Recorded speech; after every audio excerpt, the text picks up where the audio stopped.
विष्णुदेव साय सरकार करेगी जन समस्याओं का तत्काल समाधान। मंत्रालय से लेकर जिला स्तर तक नोडल और अपीलीय अधिकारियों की होगी नियुक्ति। अफसरों की जिम्मेदारी की जाएगी तय। 15 दिन के अंदर अधिकारी करेंगे समस्या का समाधान।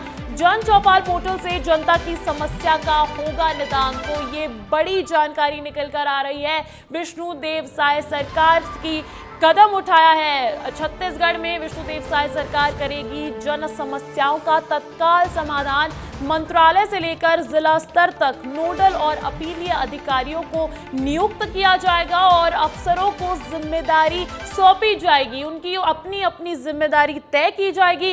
15 दिन के अंदर अधिकारी करेंगे समस्या का समाधान। तो जहां देरी देखी जाती थी जनता से जुड़ी समस्याओं के समाधान करने में, वहीं अब इसके तहत 15 दिन के अंदर अंदर अधिकारी करेंगे समस्या का समाधान। जन चौपाल पोर्टल से जनता की समस्या का होगा निदान। तो देखिए ये बड़ी जानकारी निकल कर आ रही है। लगातार हम देख रहे हैं जहां अब छत्तीसगढ़ में भी लोकसभा चुनाव संपन्न हो गए हैं तीसरे चरण के साथ ही, और अब बस 4 जून की मतगणना का इंतजार है। तो वहीं विष्णुदेव साय सरकार लगातार एक्शन मोड में नजर आ रही है और उसी से जुड़ा ये बड़ा एक्शन निकल कर सामने आया है। विष्णुदेव साय सरकार करेगी जन समस्याओं का तत्काल समाधान। मंत्रालय से लेकर जिला स्तर तक नोडल और अपीलीय अधिकारियों की होगी नियुक्ति। अफसरों की जिम्मेदारी की जाएगी तय। वहीं 15 दिन के अंदर अधिकारी करेंगे समस्या का समाधान। जन चौपाल पोर्टल से जनता की समस्या का निदान होगा, उसका समाधान होगा। तो एक जन चौपाल पोर्टल भी रहेगा। तो देखिए ये बड़ी जानकारी निकलकर सामने आ रही है साय सरकार के एक्शन की। विष्णुदेव साय सरकार करेगी जन समस्याओं का तत्काल समाधान। मंत्रालय से लेकर जिला स्तर तक नोडल और अपीलीय अधिकारियों की नियुक्ति भी की जाएगी। और देखिए अफसरों को जिम्मेदारी भी सौंपी जाएगी, उनकी अपनी अपनी जिम्मेदारी तय की जाएगी। वहीं मैं आपको ये जानकारी भी दे दूं कि अब जन समस्याओं का समाधान केवल 15 दिन के अंदर अंदर करना पड़ेगा अधिकारियों को, और इसके लिए जन चौपाल पोर्टल से जनता की समस्या का होगा निदान। तो ये बड़ी जानकारी निकलकर सामने आ रही है विष्णुदेव साय सरकार का ये एक्शन जन समस्याओं को देखते हुए। और एक और बड़ी खबर है, रायपुर में उप मुख्यमंत्री अरुण साव आज 3 जिलों का करेंगे दौरा। दुर्ग, कबीरधाम और बिलासपुर जिला का करेंगे दौरा। वहीं दोपहर 12:30 बजे अमलेश्वर जाएंगे उप मुख्यमंत्री अरुण साव। मैं आपको बता दूं कि आज पंडित प्रदीप मिश्रा की रायपुर के समीप अमलेश्वर में कथा की शुरुआत होने वाली है और वहां पहुंचेंगे उप मुख्यमंत्री अरुण साव। प्रदीप मिश्रा की शिव महापुराण कथा में होंगे शामिल। लगभग 1:30 बजे अमलेश्वर से कबीरधाम जाएंगे साहब। तो वहीं कबीरधाम से भोरमदेव मंदिर में पूजा अर्चना करेंगे डिप्टी सीएम अरुण साव और फिर शाम 5:30 बजे बिलासपुर जिला के लिए होंगे रवाना। और उसके बाद स्थानीय कार्यक्रम में शिरकत करने के बाद रात्रि विश्राम करेंगे डिप्टी सीएम अरुण साव। तो ये उनका आज शेड्यूल लेकर कर सामने आ रहा है। आज 3 जिलों के दौरे पर है उप मुख्यमंत्री अरुण साव। दुर्ग, कबीरधाम और बिलासपुर जिला का करेंगे दौरा। दोपहर लगभग 12:30 बजे अमलेश्वर पहुंचेंगे, जहां पंडित प्रदीप मिश्रा की शिव महापुराण कथा में वो शामिल होंगे। 1:30 बजे अमलेश्वर से कबीरधाम जाएंगे और उसके बाद ये उनका 3 जिलों का आज का दौरा रहने वाला है। और छत्तीसगढ़ से एक और बड़ी खबर है। देखिए पहली क्लास के बच्चों को खेल खेल में पढ़ाएंगे शिक्षक। सही सुना आपने, 3 महीने तक खेल खेल में पढ़ाई करेंगे पहली क्लास के बच्चे। प्रदेश के 30,000 शिक्षकों को दिया जाएगा ऑनलाइन प्रशिक्षण और उनको दिया गया है और अब उसको जमीनी स्तर पर उतारने का मौका आ गया है। बच्चों की मेंटल और फिजिकल हेल्थ पर दिया जाएगा ध्यान। नई शिक्षा नीति के तहत चलाया जाएगा रेडिनेस कार्यक्रम और इसके साथ साथ शारीरिक, सामाजिक, भावनात्मक और बौद्धिक रूप से भी बच्चों को मिलेगी मदद। तो ये बड़ी अपडेट निकलकर सामने आ रही है। जहां नई शिक्षा नीति को लागू करना है, वहीं पहली क्लास के बच्चों को अब खेल खेल में पढ़ाएंगे शिक्षक। और ये जानकारी भी मैं आपको दे दूं कि 3 महीने तक खेल खेल में पढ़ाई करेंगे पहली क्लास के बच्चे और शारीरिक, सामाजिक, भावनात्मक और बौद्धिक रूप से बच्चों को इससे मदद भी मिलेगी। देखिए अब बात इस बुलेटिन में मौसम की कर लेते हैं। मौसम से जुड़ी क्या अपडेट्स है?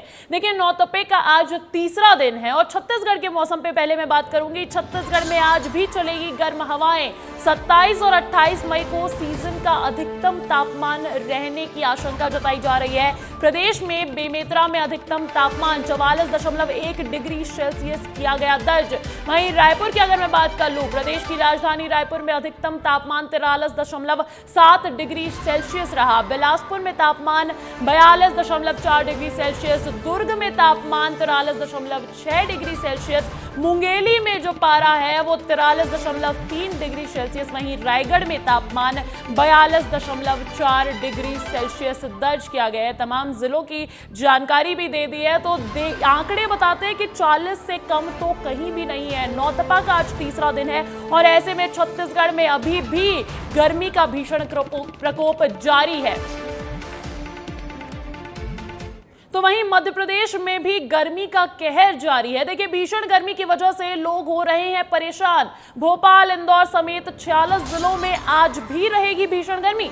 रतलाम, धार, राजगढ़ में आज लू का रेड अलर्ट जारी है और एमपी के 6 जिलों में तापमान पहुंचा 46 डिग्री के पार। रविवार को जमकर तपा एमपी और भोपाल, सागर में 10 साल में सबसे ज्यादा गर्मी पड़ी है।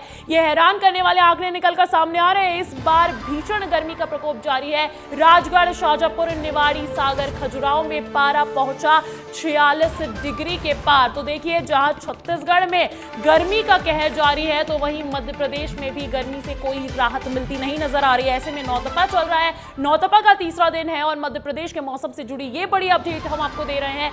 भीषण गर्मी की वजह से लोग हो रहे हैं परेशान और भोपाल, इंदौर समेत 46 जिलों में आज भी रहेगी भीषण गर्मी। और इस पूरी खबर पर अधिक जानकारी के साथ जुड़ गए हैं हमारे ब्यूरो चीफ श्याम सिंह तोमर भोपाल से और रायपुर से अनमोल तिवारी मेरे सहयोगी। सबसे पहले मध्य प्रदेश की मौसम की बात कर लेते हैं। मध्य प्रदेश में हम देख रहे हैं कि 6 जिलों में तापमान 46 डिग्री के भी पार पहुंचता हुआ दिख रहा है। श्याम जी, तो क्या कुछ राहत मिलने के आसार हैं? देखिए बिल्कुल अभी तो भीषण और प्रचंड गर्मी कहना चाहिए पड़ रही है। लोग हाहाकार कर रहे हैं, परेशान हैं, बीमार हो रहे हैं। लेकिन सुखद ये है कि 29 तारीख के आसपास मौसम कुछ नम होगा, कुछ सम होगा और उसके बाद बौछारें भी पड़ सकती हैं और मानसून तो लगातार आगे बढ़ ही रहा है। तो ये सुकून की बात ये है, लेकिन फ़िलहाल तो गर्मी सहनी ही पड़ेगी। बचते हुए काम करना पड़ेगा। अगर आप काम पे जाते हैं जो है तो उस पर बचते बचाते जो है कपड़ा लपेट कर, डॉक्टर यही कह रहे हैं कि खुद को सुरक्षित रखते हुए बाहर निकलिए। तो सुरक्षित रखते हुए ही काम करना होगा। जी बिल्कुल, छत्तीसगढ़ में भी गर्म हवाएं चल रही है अनमोल। 27 और 28 मई को सीजन का अधिकतम तापमान रहने की आशंका भी जताई जा रही है। वहां के मौसम पर क्या अपडेट्स है अनमोल?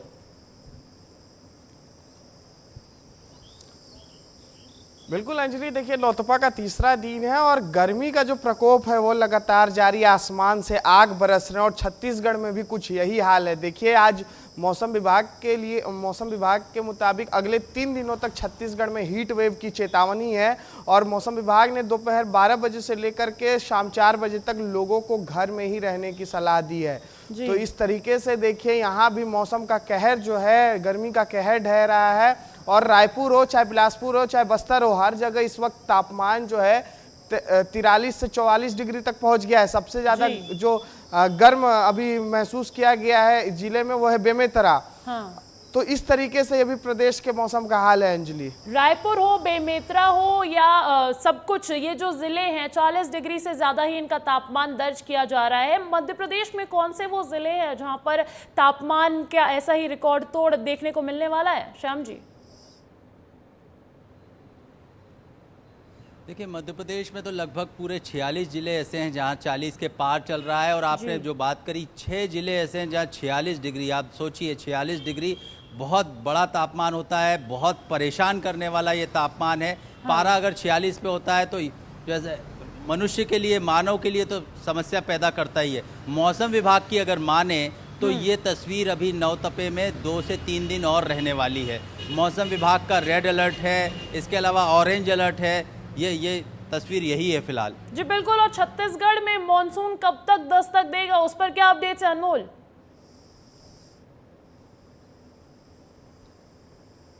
देखिए छत्तीसगढ़ में मौसम जो है समय पर इस बार पहुंच जाएगा। मौसम विभाग के अनुसार 15 जून का समय होगा जब मानसून जो है छत्तीसगढ़ में एंटर कर जाएगा। देखिए अब जब मानसून आएगा तब प्रदेश के लोगों को गर्मी से राहत मिलेगी अंजलि, और मानसून का इंतजार जो है बहुत ही बेसब्री से छत्तीसगढ़ के लोग कर रहे हैं, क्योंकि गर्मी बहुत प्रचंड पड़ रही है इस वक्त प्रदेश में। जी बिल्कुल, बहुत बहुत शुक्रिया। देखिए जब गर्मी बढ़ती है तो सिर्फ लू जैसी दिक्कतें नहीं होती है, बिजली कटौती, फॉरेस्ट फायर, आगजनी की घटनाएं देखने को मिलती है। तो ऐसे में जल्द से जल्द राहत मिले यही उम्मीद है। बहुत बहुत शुक्रिया अनमोल, बहुत बहुत शुक्रिया श्याम जी तमाम जानकारी के लिए।